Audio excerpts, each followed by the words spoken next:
pourquoi le narval n'est-il pas utilisé comme animal décoratif? Il a tout pour faire partie des contes et légendes de Noël. Regardez-le, il vit au pôle Nord, est considéré comme une créature mythique. En fait, les cornes de licorne au Moyen-Âge provenaient de cet animal. On pourrait le considérer comme une licorne marine. Il appartient à la famille des dauphins, et la plupart des gens l'adorent. Il s'intégrerait donc parfaitement en tant qu'icône de Noël, comme les rennes, les ours polaires ou les manchots. Mais ce n'est pas le cas, et je pense que c'est parce que très peu de choses sont connues sur cet animal.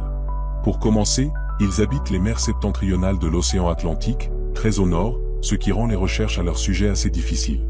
Ils sont classés dans le genre Monodon, dont ils sont le seul membre, et leur nom scientifique est Monodon monosro, ce qui signifie une dent.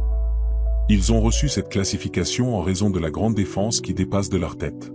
Ce n'est pas une corne, elle est structurée comme nos dents, faite de séments dentaires et d'émail, contrairement aux cornes qui sont faites de kératine.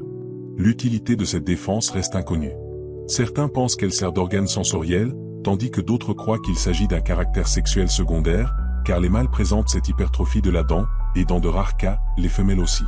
Cela soulève des doutes quant à sa fonction d'organe sensoriel, car les deux sexes devraient la posséder. Les théories penchent davantage vers une caractéristique d'attraction des mâles. Encore plus rares sont les mâles ayant les deux défenses développées.